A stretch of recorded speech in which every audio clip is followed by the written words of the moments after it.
parents, and good evening, students. Thank you for joining this webinar on CVS, Computer Vision Syndrome. In this new normal, which we all have to wean ourselves to, there will be tremendous changes and lifestyle changes also. The entire world is now gripped with the new technical remote learning. And remote learning, when it comes to remote learning, we also need to take care of our health. And the most important, I'm sure all of you will agree, it is the eyes. We are very fortunate to have amidst us Dr. Anurag Mishra, ophthalmologist of repute.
Thank you, Soumya.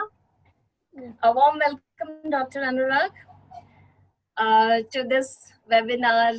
Thank you for consenting to talk to all the parents and also the students. We have students, parents from pre-primary onwards, and also the students have also joined. They are from class 6, 7, and 8, I think. So the audience, you have the parents and the students. And we request you to take over now on Dr. Anurag and educate all of us on how to get acclimatized to this new normal. Parents will open the chat after a few moments, and after the presentation, we'll take up the questions, which our esteemed guest will answer. It's over to you, Dr. Anurag. Thank you so much, Ratna. Gratitude to conceptualize this whole thing, because we know that we are in new normal and we cannot evade this situation. I also would take this opportunity to thank all the parents and the students who joined in. It obviously shows that you have better things to do than napping off on a Monday afternoon when you've got nothing else to do. So thank you so much for implementing this concept. Good evening, ladies and gentlemen, wherever you are. Greetings and regards from the land of Lord Jagannath.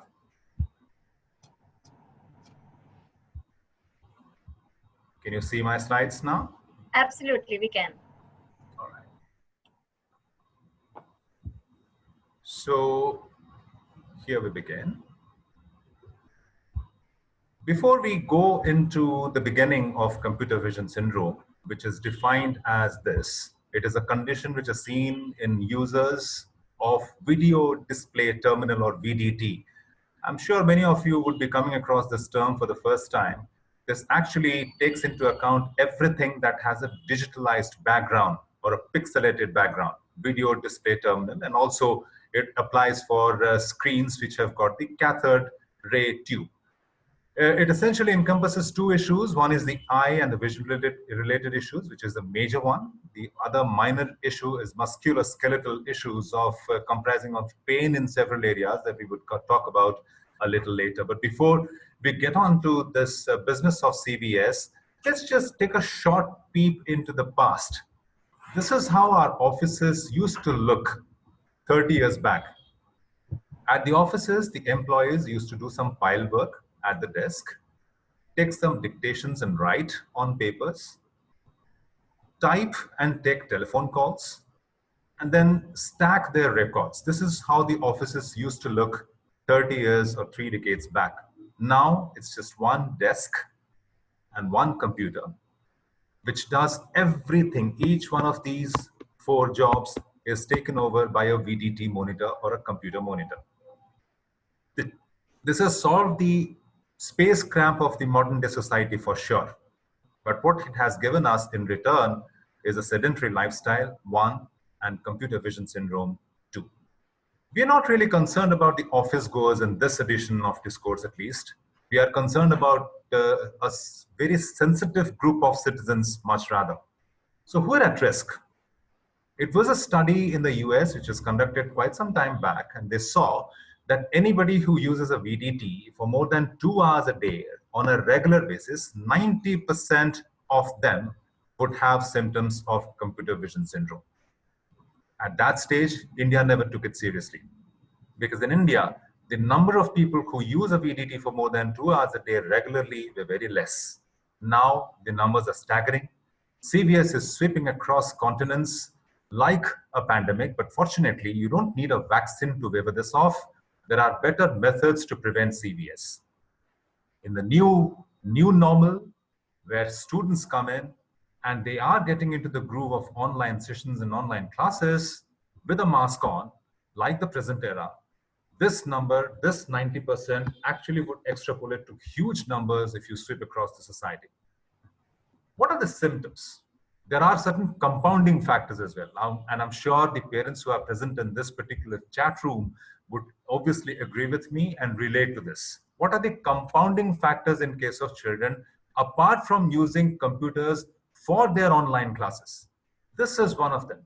They are buddies, they are friends, they go to parks or restaurants to have a meal together or chat together, but everybody sits in a line and looks at the smartphone screen for different purposes. This is the second thing I'm sure parents will relate to.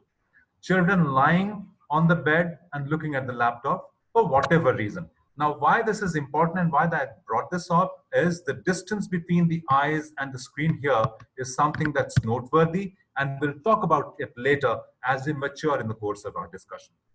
The third compounding factor is this: video games, PUBG.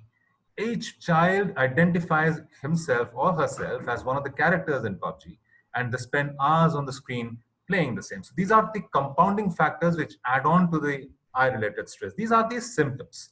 Ocular or eye-related symptoms: burning, watering, redness, and blurring. All these result from something known as surface dryness. Dryness of the ocular surface of these or the surface of the eye. Tiredness, grittiness, and sometimes they also complain of double vision. That is related to another thing. This is slightly technical in comparison. Accommodative stress. We'll understand in a moment what is that as well. The other group of symptoms are known as musculoskeletal symptoms, and they comprise of neck pain, shoulder pain, and back pain. That's also pretty common in case of children. To understand surface dryness, we need to understand a little bit of the anatomy and physiology of the eye, and in particular, the wetting of the surface. How do we wet the surface of the eye? How do we keep it moist, or how has nature provided us with a mechanism of keeping it moist? This is known as the lacrimal gland. This is where tears are manufactured. And then through this mechanism, these ducts, they get released into the eye. From the eye, after they moist them, they get drained through this pathway, which is known as the lacrimal drainage system. They go accumulate in this sac, and then on they get discharged into the nose. Now, this is the normal mechanism in a nutshell of tear secretion and its drainage. The other mechanism by which tear is lost apart from drainage is evaporation. I'm sure you all know what evaporation is. Now, if you look at the microscopic anatomy of the tear film that moists the ocular surface, it actually has 3 layers, and the water of the tear constitutes the middle layer. We don't need to know what is this, but we do need to know what is the lipid layer. The lipid layer is actually a protective cover on that water, which prevents its evaporation. So it's a mechanism that we just talked about. Evaporation is prevented by the protective cover, which is known as the lipid layer. One important mechanism that our eye does automatically is blinking. By blinking, what happens is, if you can see the GIF here, the tear secretions, the droplets come to the surface, And when the eyelid exerts itself on the ocular surface, it spreads the tear film evenly, causing a smear of tear film on the ocular surface. This is just one of the changes that happens because of the eyelid blink. This is the first function of the blink. What are number 2, 3, and 4? A blink also causes squeezing of this gland and excretion of the tear onto the ocular surface. That's advantage number 2, or function number 2 of the blinking. Function number 3, it squeezes the lacrimal sac here, squeezes out the content into the nose, creates a vacuum to suck out tear into this. So this is function number 3. Function number 1 is it spreads tear. Function number 2, it causes its excretion onto the surface. Function number 3, it sort of facilitates in its drainage. And function number 4 is this protective cover that we discussed about a little while earlier is also contributed by the eyelid. So if the blink rate is going to be compromised with, all these 4 functions will be compromised with, resulting in what is known as surface dryness. Now let's look at the blink rate and what happens to it when we watch the computer screen for a prolonged period of time. The normal blink rate is 8 to 21 per minute. So it's 10 to 15 if you take an average. The blinking rate is reduced. Interval between 2 blinks goes up to 12 seconds, where it should be around 3 to 4 seconds under normal circumstances. And it is reduced even further in low light conditions. So there comes the third thing that a lot of parents would relate to, I'm sure. Children watching computers or smartphone screens under low light conditions is also something they frequently complain about. So under low light, blinking rate is even further reduced, leading to surface dryness. The other minor contributors, if you look at the computer screen, your eye is looking straight. Whereas normally, if you look at the book to read something, you would be utilizing your down gaze. Take this picture, for example. This is when the eye is looking straight. This is when the eye is looking down. You can see that the exposed area of the eye is much, much wider when the eye is looking straight. It is much lesser when the eye is looking down. So you have less surface area exposed to the environment, causing its evaporation. So when the eye moves hither and there, thither, due to certain other activities, what happens there is the cornea, the middle portion of the eye, the cornea, shelters itself under the eyelid. If it keeps looking straight, much more area is exposed, again leading to evaporation. So you're not utilizing the down gaze when you're looking at the system for prolonged periods of time. And if you're not moving your eyeballs here and there, you're also exposing more area of the eye, causing evaporation. So the blink rate is reduced. The movement of the eye is less because you're transfixed to the screen and you're looking straight ahead rather than looking down to read something, for which evaporation is again accentuated. So these are the symptoms then because of surface dryness. Burning is understandable. Because there is dryness, it will obviously burn. When your skin gets dry, it also burns. And because of burning, what happens is the eye tries to adjust to it and there is redness. So children complain of burning, children complain of redness, and interestingly, they also sometimes complain of watering. Now, the interesting point that comes up from the parents of the patients that we face is, if there is dryness, how come there's watering? There's watering to compensate for the dryness actually. Because when there is dryness, the whole chemical balance of the electrolyte balance of the tear film gets disturbed, and something has to be produced internally to dilute it because the solution, the tear solution has become hyperosmolar. More water has to produce to dilute it and bring back the chemical balance that has been lost in the process. Now coming to the other mechanism, accommodation. What is accommodation? When you look straight ahead, your eyes are almost parallel to each other. But when you look at something that's located close to the eyes, both the eyes move inwards. This is known as accommodative convergence. There are muscles in the eye which produce movement of the eyes, and the muscles that are located on the nasal side of the two eyes actually act to bring them more closer to each other and converge. So this is known as accommodation. By looking at the screen for a long period of time, what happens is you reduce the accommodative part. So it's difficult to focus. The accommodation is fatigued. You cannot focus on the screen or the letter properly. So there's an increased effort by the brain and by the eye to converge, which causes fatigue or which causes more difficulty in, the eyes get tired, the eyes get gritty. The reverse also happens. That is known as accommodative spasm. This is failure to accommodate. This is over accommodation. This is where it is underperforming. This is where it is overperforming. It has gone for a spasm, for a spasticity. Then it fails to relax. If it fails to relax, you might have double vision because of failure to focus on one point. If you shift your focus from the screen to any other area in the room or around, which is located at a distance, because your accommodation fails to relax, you cannot see that thing properly or you cannot focus on that thing properly. So that causes double vision. There is again eye strain because two muscles are acting more than they should. They're not receiving signals from the brain, but they're acting autonomously. So there is an eye strain. And the third thing that happens sometimes, and there is a transient myopia, which means transient myopia means if somebody did not need any glasses at all, for some time he might shift onto the myopic range, meaning onto the negative spherical power range. He might or she might for some time need a small minus power correction in the form of glasses. I'm not saying that we prescribe glasses to them. I'm just saying this also adds to both fatigue, tired, strain, and double vision or blurring of vision.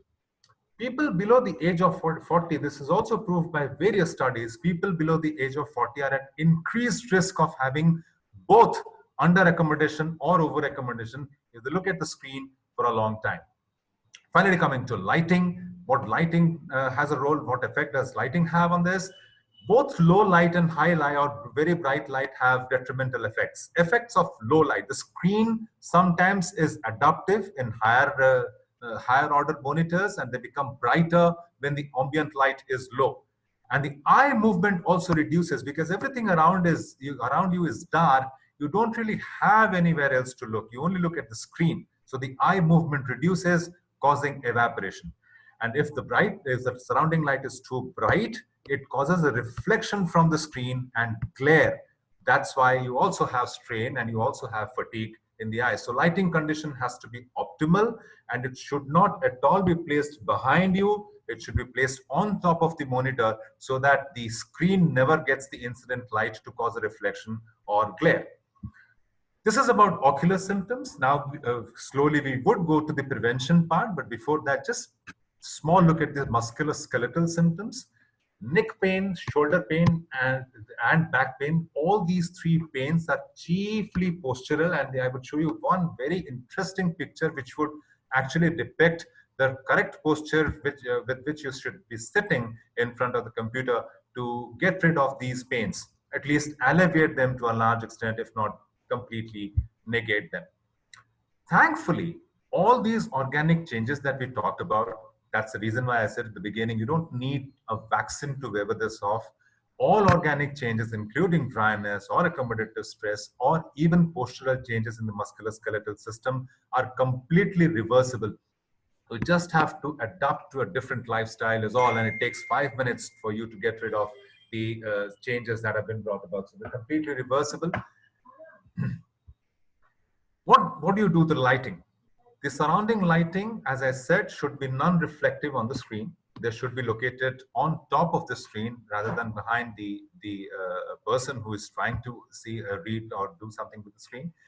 There should be non-fluorescent. There should not be any fluorescent lamps. Of course, fluorescent lamps do not have their use. They don't find their use for domestic purposes anymore now, but they were in rampant use some time back. Table lamps should be kept away. They're excellent to be used when you're studying on top of, I'm keeping the book on the surface of the table, but when you're using a computer or a laptop, please keep the table lamps away. And the luminance of the light should be optimal. It should not be low. It should not be very bright at the same time. So this is the change you have to do with the lighting. Intermittent break. This rule is known as 20-20-20 rule. So every 20 minutes, take a break lasting for 20 seconds and look at something that is located 20 feet away. This is actually catching like wildfire in the software industry. I think parents who are working in software industry might have heard this from somewhere, but this is actually a very simple task. But if you do it regularly, of course, I don't know, but to what extent it would be feasible for the students to take a break while their online classes are on. But if the teachers are also into it, that they can perhaps instigate the students to take a break for 20 seconds every 20 minutes and look at something that's located at far. It may not be exacting to 20 feet, but still it would relax their accommodation to a great extent. Now, this is a very important picture. If you can take a picture of the screen if you wish. It has several informations that are very, very important for you. First of all, the distance of the screen should be 40 to 75 centimeters from the eyes. That's the reason why I said at the beginning, if you lie down on the bed and use the laptop, then your hand at this point is actually hinged. It is fixed. And you have to bring in the laptop to the distance that exists between your fingers to your elbow, which is much less than 40 to 75 centimeters. So you're essentially reducing the working distance, which is not good. So you should not lie on the bed and do anything with the laptop. The angle between the font and the eye should be at least 20 degrees, but this is more theoretical. You don't know, you can keep the distance as this, and the monitor slightly tilted and bear an obtuse angle to the left hand side of the floor so that the angle is automatically around 15 to 20 degrees. The back should form an angle of close to 90 degrees with the hip, and the thighs should be parallel to the floor, and this angle at the knees should also be as close to 90 as possible. It would be very good if you can keep a footrest down below, and your feet should be inclined like this so that the circulation is backflowing. It would be fantastic if you can do that. So this is how the posture should be. Sit straight, work straight, keep your neck straight, and the distance should be 40 to 75 centimeters. That will take care of the neck pain, the shoulder pain, the back pain, and to a large extent, accommodative stress, because this is not a distance where accommodation will be at least proactively spasmodic. It would be much less than that. The other thing which is not shown in this picture is if you have books also to refer at the same time while you're attending classes on the computer screen, they should be kept somewhere here facing up so that you shift your gaze from straight ahead to down below, so that you do exercise the down gaze at times, so that you do have less area exposed to the environment at certain points in time, which at least reduces the rate at which evaporation of the tear film takes place, and it helps you to preserve your tear film meniscus on the surface of the eye. So this is basically what we have discussed already: 10 to degrees, 40 to 75 centimeters, copies books kept as horizontal as possible. Sorry for the typo. And then the screen is higher than this. VDT uses, this is important. If the screen is not at the level of the eye and it is higher up, then they tilt their backs and heads. The users tilt their backs and heads. That also causes a hyperextension at the neck, causing neck pain, shoulder pain, and back pain. Anti-glare filter can be fixed to the screen of the monitor you're using. There are plenty of them available on online shops. And you can also use glasses. People who are used to using glasses can certainly change their glasses into an anti-reflective one, a true anti-reflective one.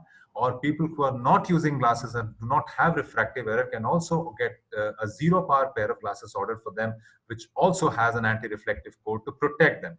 You can see the difference between the two images out here. This is uncoated, and this has an anti-reflection coat. You can see the clarity of the picture, which is better exemplified in the next picture. This is an anti-reflective coat, and you can see the screen, the light that is incident on the glasses without an anti-reflective coat. This is the reflection scene, the glare scene, and which is absent notably in the other pair. For teachers, just a few words for the teachers. When you prepare your slides for online classes, these are just certain suggestions from my side.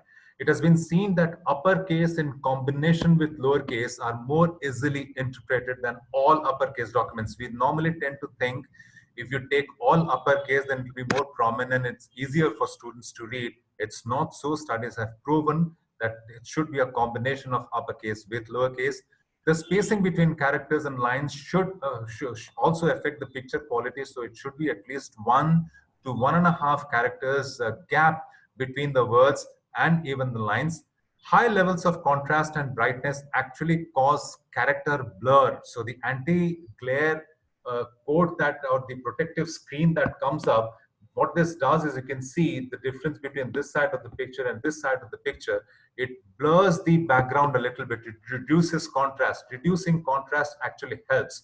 High levels of contrast, contrary to what we have been thinking, it actually causes character blur. So if you have a low contrast, it is better for a clear resolution of the letters on the background. Screens to contain dark characters against a light background display, because that is what books have. Books have a white background and dark characters. Your screen should also have a light background and dark characters on them rather than the opposite.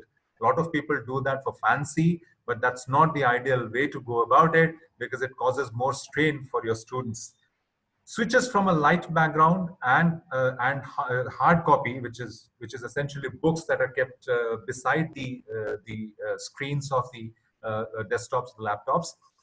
They also have light backgrounds and dark characters, as I said. So when they switch from books to the laptop screens, if they do not have the same arrangement, if they do not have light backgrounds and dark characters, then what it causes is it causes more fatigue. So the contrast between the laptop screen and the book should be similar.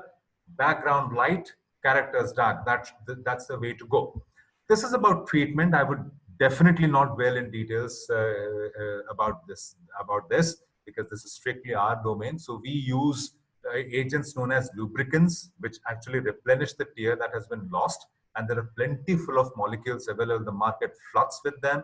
There are plenty of molecules. One great thing about virtually all lubricants that are available commercially now all over the world is that their safety profile is very high.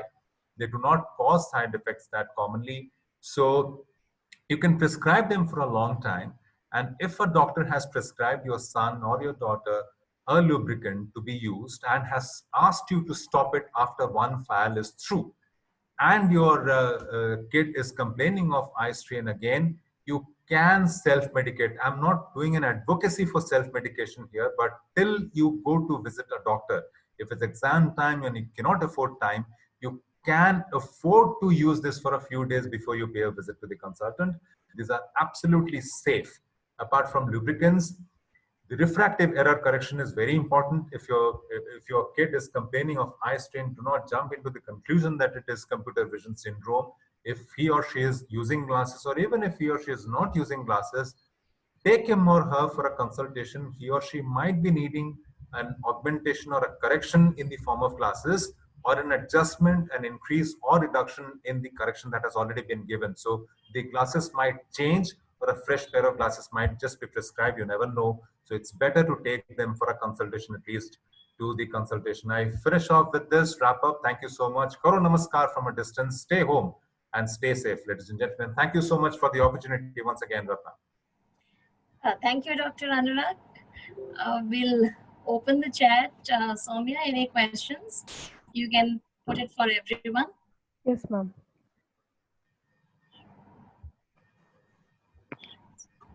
While they are typing the questions, Dr. Anurag, are there any recommendations we need to bear in mind in terms of breaks in between classes so that we could plan better? Yes, certainly.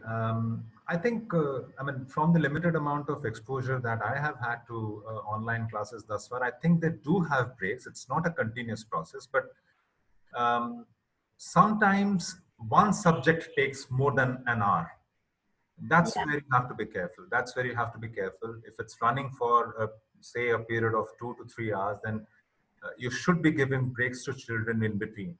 Just ask them to switch off or freeze the screen ask them to close their eyes, think about something nice, crack a joke, say something entertaining. Let's talk about a movie that's released recently for 30 seconds and come back to your discourse. I mean, I don't know, I mean, talking from a teacher's perspective, how much of this is feasible, but if it is, it will work wonders to them because 20-20-20 rule really works well.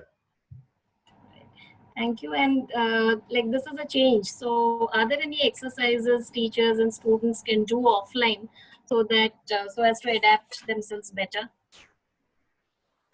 Well, you can do what is known as the fixation switch exercise or the pencil push-up exercise, wherein you hold a pencil with an outstretched hand and bring it close to your face, then take it further away, then again slowly bring it close to your face. You can do that, or else there's a two pencil push-up exercise as well. You hold two pencils with two hands, focus on the near pencil first, and then change your focus to the distant pencil, and do vice versa. It takes 5 to 10 minutes early in the morning, and it probably sets the tune for the whole day. But these are of very limited use when it comes to. I mean, if there is an organic problem with the accommodation process of the child or the patient, then these things are likely to help. But this is not an organic change. This is due to a VDT. This is due to our spending time with the pixelate screen. So these exercises are of very limited use. You have to bring in lifestyle changes and adhere to the SOPs, the standard operating procedures of watching a monitor from now. All right. And there are, Dr. Anurag, there are many eye drops also. Many people do self-medication. So what is your guidance on that? Look, self-medication as a principle, as a concept, is definitely not something that we should be encouraging. But this is the only exception. If you have been prescribed an eye drop which belongs to the group of lubricants, and somehow or the other you would not be able to visit the consultant for some time due to whatever constraints you might be having at home, then you can use this for a few days. I mean, I'm definitely giving you the liberty here, giving everybody the liberty here, but there is a noose tied around. I mean, you should not take this liberty more than what has been allowed. So just keep it within the acceptable limits and then use the liberty. Yeah. Here's another question from the question which I had asked about the eye exercises. That was from Sunaina Kaur, a student of grade 7. And now we have a question from Rajshekhar Reddy. Sir, can you share the 2020 screen once? Oh, yes, please. Yeah, sure. I would. There you are. Can you see that? Yes, we can.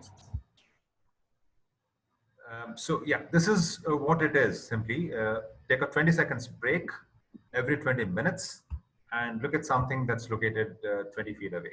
So that's basically to take you away from the spasm and relax the accommodation for some time. Because when you're looking at distance, and distance as an infinity, and infinity as in 20 feet or 6 meters away, when you're looking at that, it is said that all your muscles, all the muscles of the eye, including the extrinsic and intrinsic muscles, they're put to rest.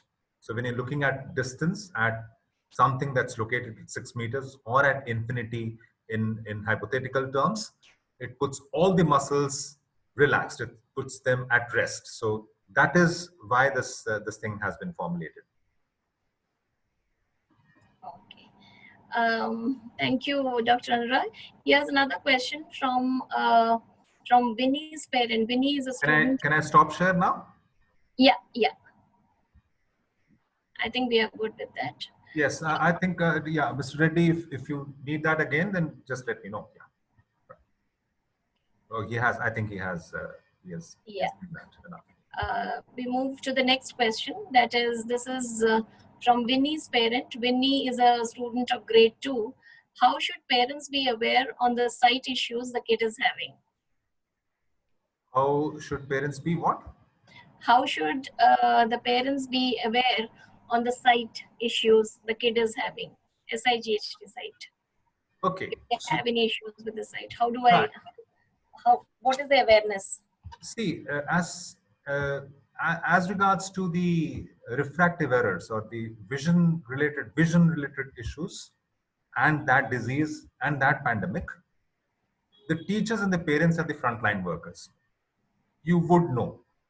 If it's a mild to moderate refractive error, you might not notice any change in the behavior of the child. But if it's a gross refractive error, you would be able to notice changes, like the child stumbles on objects when he or she is walking, or he or she is not able to see the TV screen properly and goes close to the TV repeatedly to watch it, despite of your repeated warnings. Now, sometimes we take it as a mischievous act of the child, but it is not that. He or she is not able to see the characters on TV properly.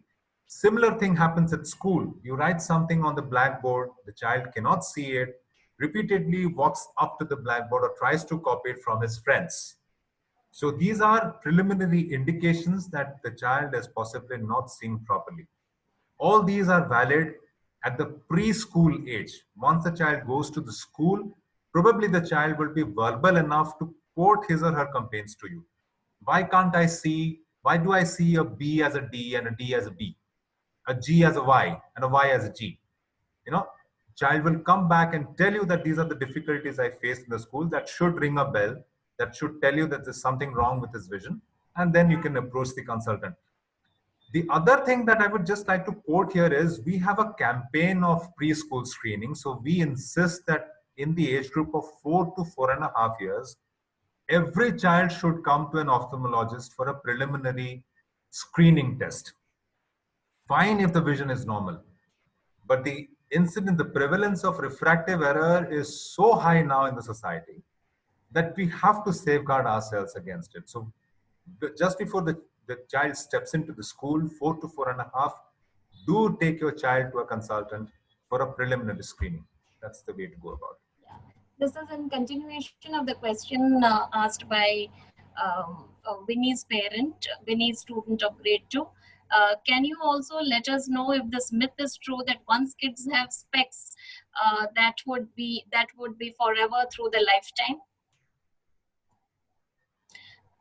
Largely, I would say yes to this, because most of the children do develop myopia, and myopia does not resolve on its own. Rather, it keeps on increasing. The strength of glasses keeps on increasing till the child at least attains 20 years of age. At least 20 years of age. Within 20 to 25, the power should stabilize. If it doesn't, then we have to look at it seriously. But otherwise, all simple and axial myopias should stabilize within 20 to 25. But yes, it is true. By and large, I would quote a figure of more than 95%. The children would never be off glasses. They would always have to use glasses. So yes, you should prepare yourself accordingly. And, you know, just an extension to this, I would like to say that please understand, glasses are not crutches. Glasses are not a symbol of somebody's handicap. Glasses are not diseases. They are not incapacitations. Glasses are just a requirement, nothing else than that, nothing more than that.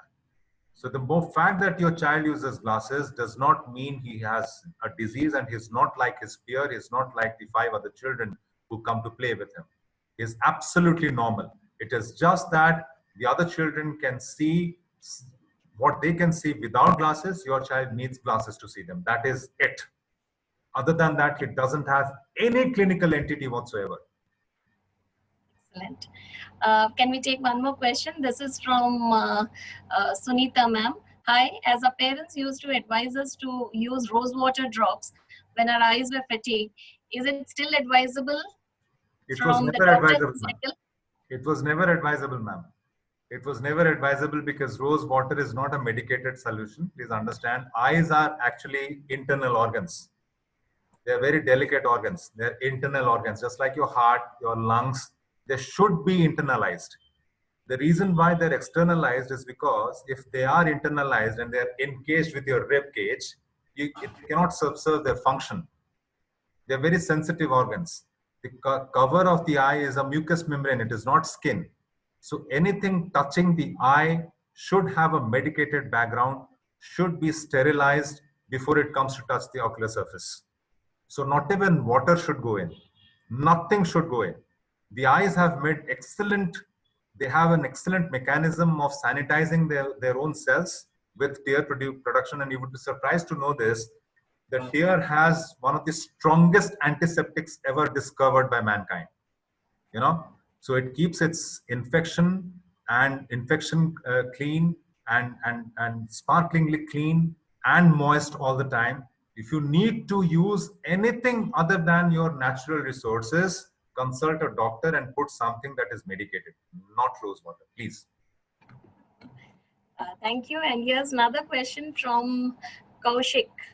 So, which affects our eyes? Example, what affects our eyes? Example, laptop. Can you open Soumya so that they can ask the question directly? Kaushik. Yes, so it's for I think what he means is which of these two gadgets affects the eyes to a worse extent? Okay. Is it the tab or the laptop? I think, Kaushik, by habit, or as you can imagine, tabs would have a touchscreen function. So quite visibly, they would have to be placed closer to the eyes. Laptops can be placed a little further away because you operate with the keypad. So when you're attending online classes for a long duration, it is always advisable to use laptops and not tabs, because tabs you would have to place them quite up close, and they don't come with a standee. You have to use their cover maybe to incline them, and you can never ever maintain the position that I just talked about. All those things, all those SOPs, so-called, cannot be enforced if you're using a tab. So my suggestion would always be to use a laptop, not a tab. This is in a supplementary to the about the rose water. Yes, I got the question. Yes, I got the question. I can read that. Yes, this is exactly what I mean, ma'am. You should not be rinsing your eyes. You don't need to rinse your eye. I just told you, I just showed you how the eye rinses itself. Rinse the top of the eye, rinse the lids. Do not rinse the eyes. You don't need to. They have rinsed the eyes right throughout the night. You have slept off. You were not working, but the eyes were working and the lacrimal system was also working. That's the reason why when you get up in the morning, you get a smudge on the corner of the eye. That's all a debris which has been collected by the cleaning process. Okay? So yes, I still would say that you don't, not still, I would always say that you don't rinse your eyes at all with water. Okay, and this question is from Rohita. She is a student of grade 6, a good dancer also, to add on to her profile. And she asks, can you tell some safety measures for COVID-19? Keeping the remote learning thing in. I actually would love to share some pictures. The virtual alien shape that we all are taking up in my hospital, me and my staff. Before we start the day's OPD, we are covered 3 layers apart from the outfit that we go to the hospital wearing. So do not even think about protecting yourself from COVID-19. COVID-19 is going to stay with you. What's the name of the student again, Ratna? It's Rohita. Rohita, okay. So yeah. COVID-19 is going to stay with you, Rohita. So it's going to stay with you as Ebola has, as flu has, as Spanish flu has, as swine flu has. It's going to stay with you. So keep up your dance practice. Don't think about, the usual measures of frequent washing your hands with soap and sanitizing and not touching the face or the nose or the eyes is there. From an ophthalmologist's perspective, I would just like to say that COVID-19, the SARS-CoV-2 virus has been isolated from the eyes in only one patient. So there's only one report of such nature from the world. Apart from that, it's not been isolated from the eyes anywhere. However, you need to take protective cover when you're going out. Use your mask, wash your hands, sanitize, and avoid, maintain social distancing is all. But it's going to stay with you. So accept it as a part of. And we are going to stay strong. Correct. To add on to that. That's a new normal, precisely. Right. Yes. And here's another question from Sunaina. Sunaina Kaur, a student of grade 7. Which is the better option, sir? Laptop or a desktop? That's a very good question, I must say. Yeah, out of the two, I would again suggest a desktop because once again, if you go back to that picture that we were discussing about a few minutes back, the desktop the keypad and the screen are detached from each other, so you can bring in individual adjustments to their angles at least. I mean, you can keep the screen tilted like this, you can keep the keypads tilted like this. In a laptop, those sort of fine adjustments are not possible. And the other thing is the desktop is usually, so I mean, that comes with a larger screen as well. So perhaps the distance between your eyes and the screen can further increase. But having said that, you need a workstation for a desktop. So you have to occupy the workstation. You have to walk up to that workstation.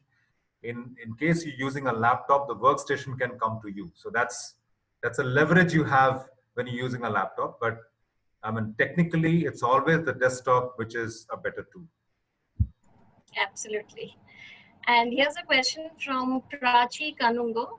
This is Prachi. Can you please suggest the right age to use contact lens? Can a student of grade 6 use contact lens? For a routine refractive error, the answer is a plain and simple no. The answer is a plain and simple no for a routine refractive error. We give contact lenses even to infants who have not even attained 1 year of age. But that's with a very specific situation wherein the child is born with a cataract and we have removed the cataract without putting in a lens. We substitute that with a contact lens. But other than that, for a routine refractive error, I do not suggest a pair of contact lenses to anybody who is yet at school and has not passed the first board. So the moment you step into standard 11, you're allowed to use a contact lens. Before that, I would never suggest it, just for the sake of the child's issues of maintenance. I mean, they don't know how to properly maintain an optical gadget. So, and the power is ever increasing. It's never stable. There has also been a study or two which have proved that if you use contact lenses and glasses together at the same time, I mean, you use the contact lens for some time and glasses at some other occasions, then your refractive error is likely to fluctuate more. There are a few studies to suggest that as well. So before the refractive error gets stabilized, which is at 20, or even if that is too late an age for the millennials, you can start using them the moment you pass out your first board and step into standard 11. That's when I would. Really very nice. And we missed out one question from Sunita Shah, ma'am. Please advise on the laser surgeries done these days to rectify the eyesight. We missed this question. Sorry, ma'am. Yeah, it's a phenomenal procedure. It is a in fact, all refractive procedures are phenomenal procedures now. See, if beyond the age of 20, if you do not wish your children to keep using glasses, believe me, ophthalmology has a solution to offer. Laser or LASIK, as we call it, LASIK is just one of those procedures. There are plenty of patients in whom LASIK cannot be carried out. And in patients in whom LASIK cannot be carried out, we do have other options available as well. All of these combined are known as refractive procedures. One refractive procedure or the other is going to be suitable for your ward, and we are going to get that child or that adolescent rid of glasses if you wish it to. That's an assurance from a flag bearer of ophthalmology out here. Thank you, Dr. Very good. Yeah. Thank you, Dr. Any more questions, Soumya? No, ma'am. Nothing more. Okay, when we are talking about contact lenses, Dr. Anurag, what about the presbyopic patients? Yeah, we do have a solution for that as well nowadays. They're known as multifocal contact lenses. And uh, uh, some of the other, some of the manufacturing houses which have got less credentials attached to them had actually come out with it 5 to 6 years back, but I was not very keen to prescribe them because they were not from a good house. Now, the pioneer of contact lenses in the world, Bosch and Lomb, has launched multifocal contact lenses, and they're working very well. The only set of limitations I would name two. One, they come only in two categories, one low ad and one high ad. So beyond the age of around 48 to 50, perhaps what you would be needing is too much, would be too much for the contact lenses to negate. So beyond the age of 50, perhaps multifocal contact lenses will not work that well. That's point number one. The second issue is with multifocal contact lenses, because of their inherent design, it makes it unsuitable for driving during the daytime when the pupil gets smaller. So that's just a small fraction of patients who drive regularly in sunlight. Multifocal contact lenses might not be a very good option, but other than that, they're working very well. They do work excellently well with females and professionals. So yes, they work very well. Yeah, thank you. Any more questions, No, Soumya? no, ma'am. Okay. So you have touched on all the points, Dr. Anurag. Name it, and they have got it, all the parents and the students as well. Before we leave, if a student or an individual, be it a teacher or a student or a principal or the management, any human wants to have those 5 points ready on the table, then what should be the 5 points, Dr. Anurag? 5 points regarding what? Care, the vision care, because now it's like almost the entire world is now having this remote learning. And what are the 5 points priority they should be taking care of? See, your eyes are exposed to the environment for a certain period of time. That's around 16 hours in a day, right? And they're designed to be exposed to the environment for 16 hours a day. The rest 7 to 8 hours you must sleep. So that's point number one. The sleep time. Never compromise with your sleep time. When we were students, even when we were in medical colleges, we were taught that 6 hours of sleep is enough. Right now it has gone up. It went up to 7 sometime back. Now they're saying 8. So 7 to 8 hours of sleep is a must. However busy you are with your work, do not compromise with that. That's point number one. Number two, apart from your work, which you possibly need the assistance of a VDT any which way, for the purpose of entertainment, please refrain from using a VDT. I mean, I know it is easier said than done to refrain the millennials again from using the VDT for the purpose of gaming and YouTubing and TikToking and all that. But to the best extent possible, stay away from the entertaining use of the VDT. That's point number two. Point number three, obviously, is your diet.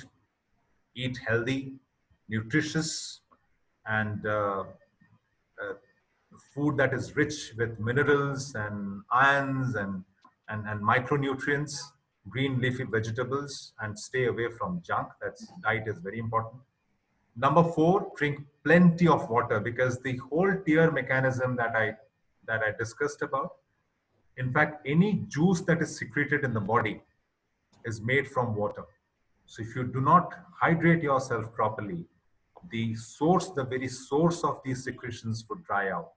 So hydrate yourself properly, drink plenty of water right throughout the day. And finally, I would obviously ask the parents to give an impetus to their children to promote outdoor activities. Nowadays, I mean, not talking about this crisis in particular, before or after this crisis, this has to go one day. Please ask your children to move out of the house and engage in outdoor activities. From the vision sense also it is very important.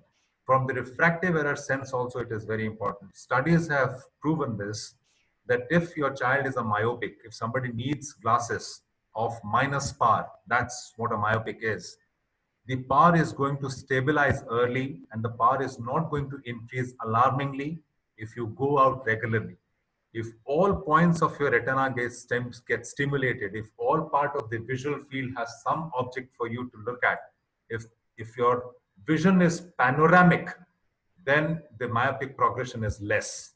So for more than one reasons, outdoor activities, apart from giving your body a nice tone at the early part of the day, it also helps keeping your eye healthy. So these are the 5 pointers I would say to wrap up things. Yeah, that's the good takeaway. Good sleep time, stay away from VDT, good diet. And good diet means, I mean, it should not be a subjective one like care of burgers and pizzas and all. And plenty of water. And if a plenty of water nowadays, Dr. Anurag, there's an advice that you drink a lot of lukewarm water. But with the heat on, it is difficult to put it into practice. Right. So I think we should go for a regular room temperature water. Yes, absolutely. Right. Thank you so much, Dr. Anurag. We initially had thought of 40 minutes, but then it spilled over. I'm sorry I used your time. You must be having another one session. And we have taken a lot of time because the questions were so one after the other when they were asking and they were ironing out all the doubts. So that is really good. Here's this. I would like to add a few. Yes, go ahead, ma'am. The environmental conditions is also a necessary part. Dr. Anurag, this is one of the add-on to the points which you have shared. Dr. Anurag? Yes, absolutely. The environmental factors are definitely important. I mean, talking about the evaporation issue at least, I mean, the less moisture that is there around you, it would suck in more from you. It would suck in more from the clothes too. That's the reason why clothes, your garments which you hang from a wire in summers, they dry up early than the falls. You know, because the moisture in the falls, the moisture around is much more than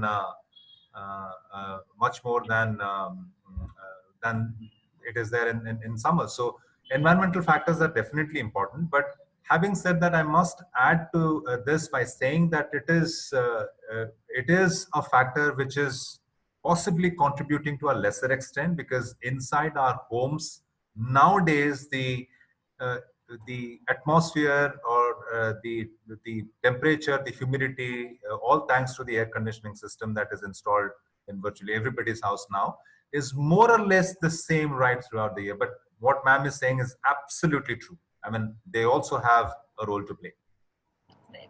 Thank you. And one final question. This is, the name is not there.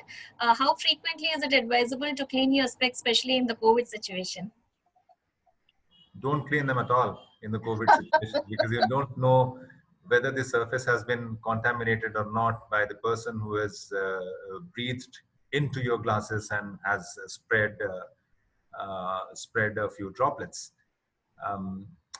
But yeah, I mean, on a more serious note, if you have a cleaning solution, well and good. If you don't have a cleaning solution, it is essential for you to clean your glasses regularly. So just show the glasses to running tap water. It's a bad idea to rub it against a piece of cloth. You know, it gets scratched. The surface gets scratched in the same manner that dust scratches any sensitive surface. So, and these are glasses which are made up of very soft material, so they're likely to get scratched. So clean your glasses regularly with running tap water, then wipe them clean with a clean piece of cloth. In COVID situation, there's nothing extra to be followed. You can rather protect your glasses in case you're moving out. You can protect your glasses by wearing another pair of glasses on top of your glasses, which would be slightly larger in size. That's what we are doing when we are out seeing patients. A plain pair of goggles, and they're pretty ubiquitously available everywhere. So no problems in getting them. You can go to any optician asking for a pair. Just make sure that they are larger than the size of your glasses, and you can wear them on top. That's how you protect your inner glasses, the glasses that you require for seeing things properly. And another final question. This is from Sunaina Kaur, a student of grade 7. So, sir, what should be the perfect screening time a day? A good question from a student. I just showed you statistics that say that more than 2 hours on a regular basis, 90% of them are likely to have CVS. But computer vision syndrome, please understand, also like any other disease, can be categorized into nominal, mild, moderate, severe, very severe, profound. That categorization is always there. So maybe if you're using your screen time is 2 to 3 hours, you might have a nominal variety. If it's 3 to 4, then you have a mild. If you're 4 to 5, it might be a moderate. But there is no correlation that has been tabulated in any study. I mean, we cannot find that in the literature. All I can say is keep it to the bare minimum necessary. If it's, online classes are going to be the cult. It's going to be on for at least 6 months from now, if not in full, in parts, right? So you have to accept it as a way of life. Since you have accepted that as a way of life, eject the others that you had accepted. I don't know about you, Sunaina, in particular, but generally speaking about your peer. So what you had accepted as a way of life, watching movies on mobiles, for example, playing games or socializing, eject them out of the system as a way of life. So keep it to the bare minimum necessary and eject anything that is not necessary, that qualifies to you as not necessary. Awesome. That is really very a good one. And on that note, thank you so very much, Dr. Anurag. Name a question and the question, whatever is popping in, all the questions have been answered right from pre-primary to grade 8. And the millennial children also, where computers and where mobiles are a way of life, I'm sure they'll also start weaning and getting into the new normal. On that note, thank you very much. Monica, it's over to you. Monica, our overall online classes in charge. Yeah, thank you so much, ma'am. Very good evening, sir. Thank you so much, Dr. Anurag Mishra, sir, for sparing your valuable time with us and interacting with us. And today we could definitely understand what is digital eye strain and vision related problems very well. And of course, the remedies for that. Thank you so much for that, sir. And I would also like to thank Miss Soumya for creating such a wonderful welcome presentation. Thank you so much. And thank you so much. I'm so sorry to cut you through. I would have failed my duties if I would not have paid my gratitude. It was really good. I was not expecting that. I was really pleasantly surprised. Thank you. Thank you so much. Thank you, sir. And thank you so much, Principal Ma'am, and also Pro Vice Chairman, sir, for all these opportunities. And thank you, my dear parents and students who all have joined today. Thank you once again, and I'm sure there was a lots of learning today. Thank you once again, everybody. Thank you. Thank you for the opportunity. Love being with you guys. Thank you. Thank you once again. Dear parents, we'll meet up with another session. Thank you, Dr. Anurag, on behalf of all the students, parents, and the entire DPS family. It was indeed a great learning. It's been a pleasure from A to Z. Thank you. All pleasure, mine.